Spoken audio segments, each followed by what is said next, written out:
ഇടതുമുന്നണി ത്രിതല പഞ്ചായത്ത് തെരഞ്ഞെടുപ്പുകളിൽ തോൽക്കാനുണ്ടായ കാരണങ്ങൾ എന്തൊക്കെയാണ്?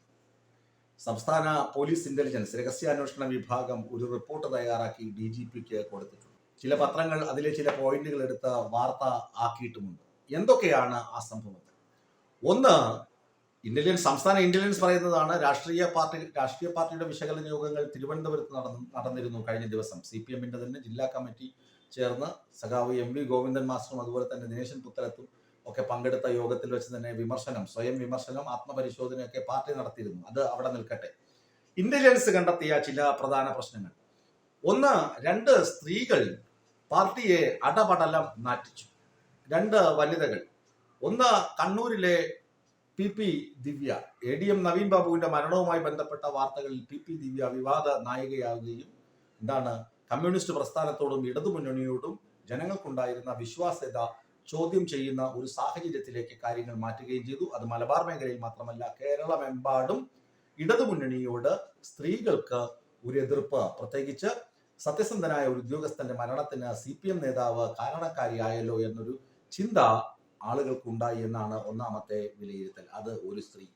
രണ്ടാമത്, തിരുവനന്തപുരം മേയറായിരുന്ന ആര്യ രാജേന്ദ്രനെതിരെ പാർട്ടിക്ക് അകത്തു നിന്ന് തന്നെ പല വിഷയങ്ങളും ഉന്നയിക്കപ്പെട്ടിട്ടുണ്ട്. പല വിമർശനങ്ങളും ഉയർന്നു തുടങ്ങിയിട്ടുണ്ട്.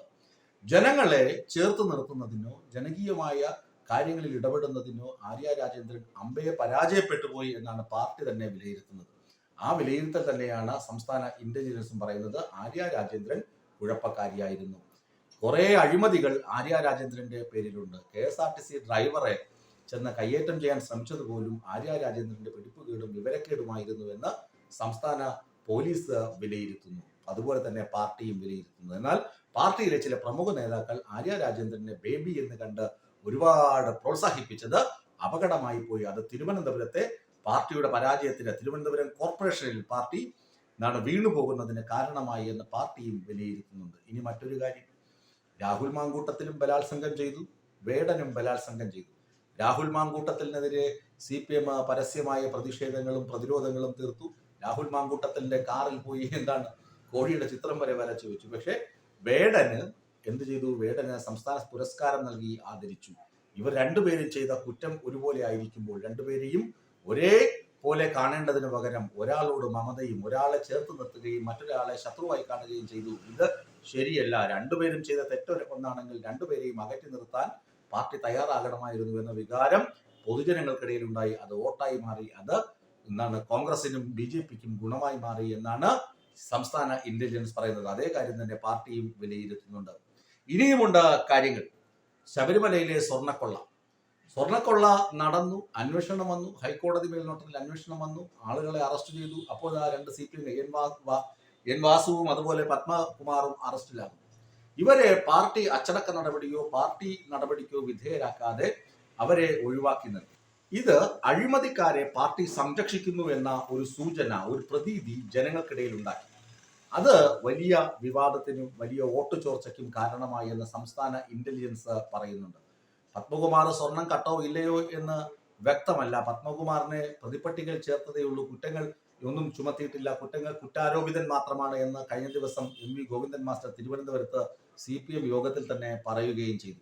ഇവരെ ഒന്നും പിണക്കാതെ ഇവരെയൊക്കെ ഒപ്പം കൂട്ടിയ നടപടി സംസ്ഥാന സർക്കാരിനും അതുപോലെ തന്നെ ഇടതുമുന്നണിക്കും ക്ഷീണമായി മാറി. പ്രത്യേകിച്ച് ശബരിമല എന്ന് പറയുന്നത് ലക്ഷക്കണക്കിന് ഡിവോട്ടീസ് ഉള്ള, കോടിക്കണക്കിന് ഭക്തരുള്ള ഒരു ക്ഷേത്രമാണ്, ഡിവോട്ടീസ് ഉള്ള ക്ഷേത്രമാണ്. ആ ക്ഷേത്രത്തിന് നേരെയുള്ള ഏതൊരു കടന്നാക്രമണവും പ്രതികൂലമായി ഭവിക്കുമെന്ന് തിരിച്ചറിയുന്നതിൽ CPM-നും ഇടതുമുന്നണിക്കും വീഴ്ച പറ്റി. പണ്ട് ശബരിമല ഇഷ്യൂ ഒക്കെ നടന്നപ്പോഴും CPM ജയിച്ചു വരാൻ കാരണമുണ്ടായിരുന്നു. ചില പ്രകൃതി ദുരന്തങ്ങളും പ്രകൃതിക്ഷോഭങ്ങളും ഒക്കെ CPM-ന് തുണയായി. മഹാമാരി കാലഘട്ടമൊക്കെ CPM-ന് തുണയായി മാറി. ഇക്കുറി അത് സംഭവിച്ചില്ല.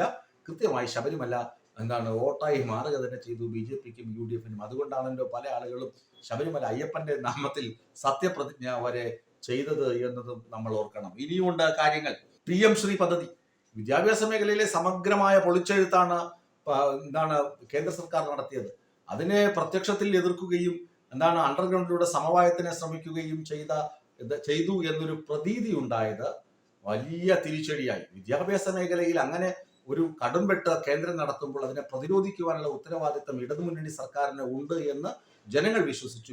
പക്ഷേ ആ വിശ്വാസത്തിനെതിരായിരുന്നു ഇടതുമുന്നണി നേതാക്കളുടെയും സർക്കാരിന്റെയും പ്രവർത്തനമെന്ന് ജനങ്ങൾ വിശ്വസിച്ചു.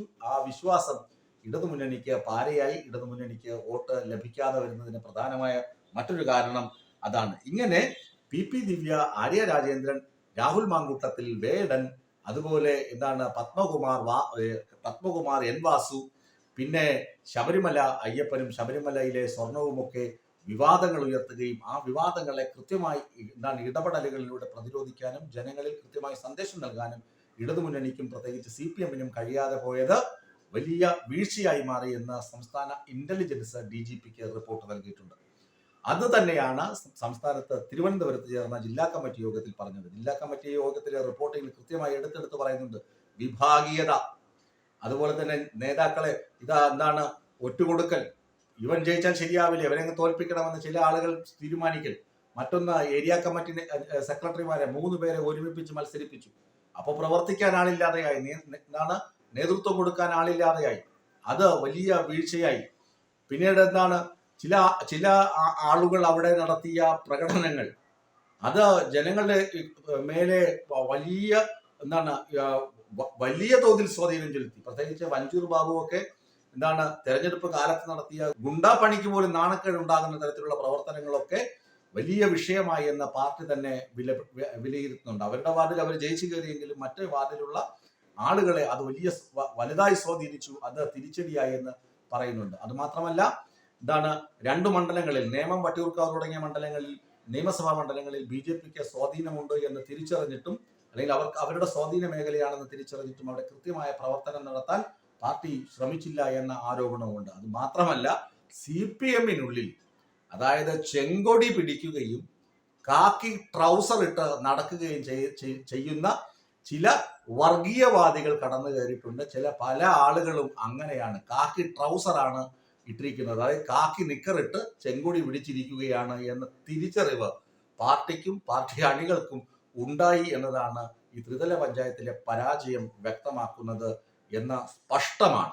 ഈ തിരിച്ചറിവിൽ നിന്ന് പാർട്ടി ഉയർത്തെഴുന്നേറ്റില്ല എന്നുണ്ടെങ്കിൽ പാർട്ടി അടുത്ത നിയമസഭാ തെരഞ്ഞെടുപ്പിൽ ചെന്ന് പരാജയപ്പെട്ടു പോകും. അല്ലാതെ വോട്ട് കണക്ക്, വോട്ടിംഗ് പാറ്റേൺ എന്നൊക്കെ പറഞ്ഞ് രക്ഷപ്പെടാൻ കഴിയില്ല. തുടർഭരണം ആഗ്രഹിക്കുന്നുണ്ടെങ്കിൽ ഈ കാക്കി ട്രൗസറൊക്കെ ഊരി മാറ്റി വെച്ചിട്ട് ചെങ്കൊടി പിടിക്കുകയാണെങ്കിൽ ചെങ്കൊടി തണലിൽ തന്നെ നിൽക്കാൻ അണികൾ തയ്യാറാകണം. അതുപോലെ നേതാക്കളുടെ മസിൽ പിടുത്തം കളയണം.